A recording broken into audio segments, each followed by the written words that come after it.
পুজোর 4-5টা দিন দেদার জমিয়ে খাওয়া দাওয়া, আর তারপর অবশ্যই বাজারের দিকে বিশেষ করে যখন আমরা নজর দেখেছিলাম সবজির বাজার দর। তবে যোগান তো বেশ রয়েছে, তবে সিজনাল বেশ কিছু সবজি এখন তৈরি আসছে, যেমন ফুলকপি থেকে শুরু করে বিভিন্ন ক্ষেত্রে। কিন্তু বাজার দর আজ একাদশীতে কেমন রয়েছে সবটাই আমরা জানবো। বনপরিচয় মার্কেটের দিকে আজকে নজর। সুদীপ্ত পাল রয়েছেন আমাদের সঙ্গে সরাসরি। সুদীপ্ত, সুপ্রভাত। সঙ্গে বিজয়া দশমীর শুভেচ্ছাও আমরা যেরকম জানাচ্ছি, বিজয়ের শুভেচ্ছা।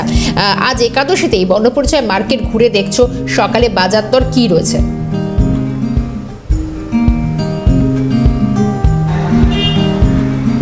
শর্মিষ্ঠা, তোমাকেও বিজয়ের শুভেচ্ছা জানাই। এবং এই মুহূর্তে আমরা রোজের মতো আজকে আমরা এসে উপস্থিত হয়েছি বর্ণপরিচয় মার্কেটে।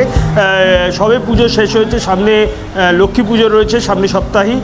সুতরাং এই অবস্থায় বাজার দর আদৌ কতটা বাড়ার সম্ভাবনা আছে, কতটা এই পুজোয় বেড়েছে, আমি একটু একজন বিক্রেতার কাছ থেকে জেনে নেব।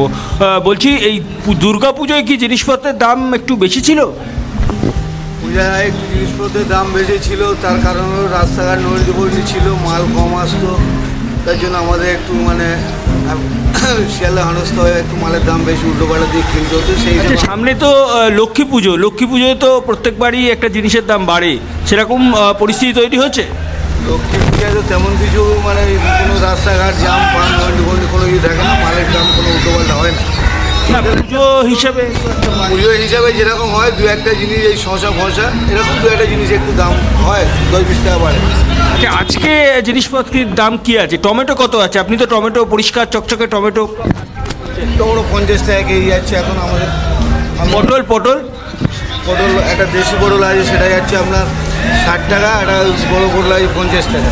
আচ্ছা, ক্যাপসিকাম রয়েছে তো আপনার?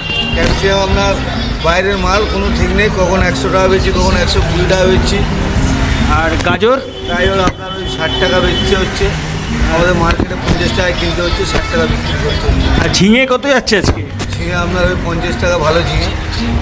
তাহলে মোটামুটি দাম একটু বেশি আছে, এবং এটা লক্ষ্মী পুজো অবধি থাকবে বলেই মনে করছি। লক্ষ্মী পুজো অবধি আশা করি এরকম আরও দাম কমে যেতে পারে, এই তো নন্ডি উঠে গেছে, এখন দাম আরও কমে যেতে পারে। আচ্ছা, এই যে নিম্নচাপের জন্য কি কোনো প্রভাব পড়বে দামে? কারণ সবজি ওঠার ক্ষেত্রে জমি থেকে এত বৃষ্টি হচ্ছে, কয়েকদিন নিম্নচাপের বৃষ্টি চলবে, তো এই সময় তো এরকমই বৃষ্টি হতেই থাকে। সে আগের মধ্যে যে মাঝখানে যেরকম পুরো কলকাতা ভেসে গেল, সেরকম কোনো বৃষ্টির এখন প্রভাব নেই গ্রামের দিকে।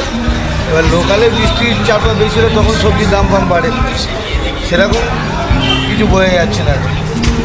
অর্থাৎ শর্মিষ্ঠা, বোঝাই যাচ্ছে যে পুজোর কারণে, বৃষ্টির কারণে তেমন প্রভাব না পড়লেও জিনিসপত্রের এই যে পুজোর মরশুমের জন্য সামান্য কিন্তু জিনিসপত্রের দাম বাড়বে, এমনটাই কিন্তু আশঙ্কা করছেন বিক্রেতারা।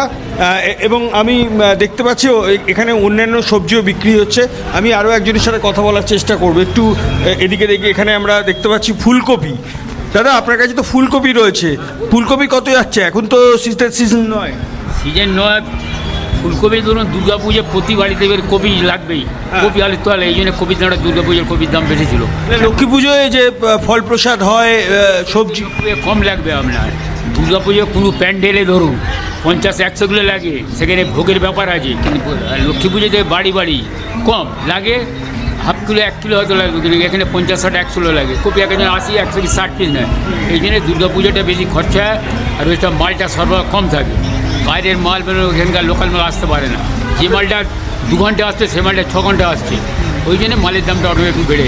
একদম সুদীপ্ত, অর্থাৎ জিনিসপত্রের দাম এখন বেশ কিছুটা চড়া রয়েছে। এবং এটাও ঠিক যে সবই দুর্গাপুজো মিটেছে, কিন্তু বাঙালিতে শারদোৎসবে রয়েছে, অবশ্যই এই সপ্তাহতেই কিন্তু আবার লক্ষ্মী পুজো রয়েছে, তাই কিছুটা দাম দর হেরফের হতেই পারে।